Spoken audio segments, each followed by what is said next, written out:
The 256 NBL Canada regular season schedule has now concluded, and we now shift our attention to the playoffs, where NBL Canada teams are in search of postseason glory. The stakes are much higher during the playoffs, and squads look to use this as their opportunity to prove that they belong, recapture past success, or they simply just want a chance to do it again.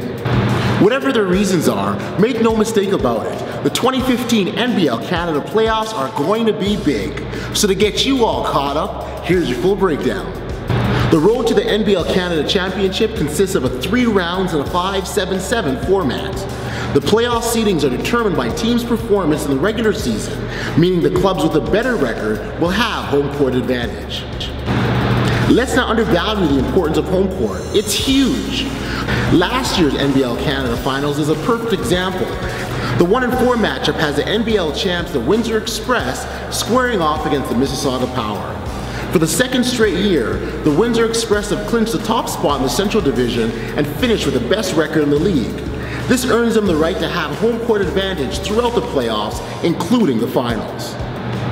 Despite dropping their first home game of the season to their 4-1 rivals, the London Lightning, the Express took an early lead in the division, winning 9 out of their next 10 games. In the process, the Express set an NBLC record this season with 13 consecutive home wins, where they were almost unbeatable, going 15-2 on the season. They did it primarily with defense and getting stops, which they converted into easy scoring opportunities in transition. The Express did a good job of holding teams under their scoring averages. In fact, the Express had 15 wins this season that saw them hold teams to 100 points or less. Windsor is a veteran-laden team and is poised to defend the title that they worked so hard for.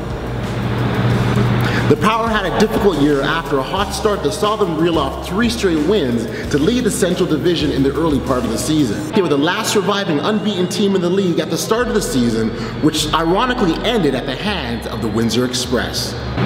Things didn't go exactly as planned for Kyle Julius and his Power, as they went on a terrible losing slide that saw them drop as many as 11 in a row. Mississauga may come into the series as the underdog, but they know they can compete with Windsor, and judging by the last time these teams squared off, the Power only needed another half second to prove it. A recap of the series this season shows that Windsor has absolutely dominated Mississauga, and the Power are going to have to prove that they can win on the road if they look to get out of this series alive. The 2-3 matchup is an intriguing one because it features the Brampton A's and the London Lightning. These 2 evenly matched teams needed every game on the NBL schedule to determine who would finish the number 2 seed. After a successful inaugural season that saw them finish the year as one of the powerhouses in the Central Division, Brampton had a very rocky start, dropping their first 5 games. But they fought hard through adversity, and while it took more than half the season to bring them back up to the 500 mark, they did it. The A's are one of the top scoring teams in the league and look to push the ball off the floor at every opportunity. And they're not bashful about throwing up the 3 ball as well, as Brampton ranks near the top in terms of 3-point shots made per game. The A's improved play down the stretch saw them win their last 5 games, which secured their position as the number 2 team in the Central Division. The Lightning may be long removed from their championship years, but they still are a dangerous and formidable squad. Marvin Phillips and Emmanuel Little both came up big for Lightning when they needed to, but a slew of new faces like Ed Horton, Brent Jennings, and Sefton Barrett were huge down the stretch for the Lightning, who picked up 4 straight wins to close out the year. This is a rematch of last year's first-round season matchup between these 2 clubs that saw London walk away the winner in 5 games. Both these squads have gone toe-to-toe with each other all season long, so expect another highly competitive affair. While home court is big, both have shown the ability to win on the road, so this should be a good one. Moving over to the Atlantic, the Halifax Rainmen won the Atlantic Division in thrilling fashion when they defeated the Island Storm in the final game of the regular season. They'll open up the playoffs at home against the Moncton Miracles, who finished as the number 4 seed. The Rainmen closed out their regular season with 10 straight wins, the longest winning streak of the year. It's an incredible streak that saw them dominate their opponents with their size, speed, and quickness, and the average margin of victory of 15 points per game was phenomenal. This included a 53-point thrashing of their first-round opponents, the Moncton Miracles. They now look to take this momentum with them into the postseason. The Miracles have had a rough season and struggled to find some level of consistency and effort, and as a result, found themselves on the losing end of games far more than they would have cared for. As a team, Moncton plays hard and has a collection of talent that can get the job done, but they can't seem to keep things together down the stretch, and that's where teams capitalize. How about this? The Miracles lead the league with most losses by 10 points or less, which includes 3 overtime games.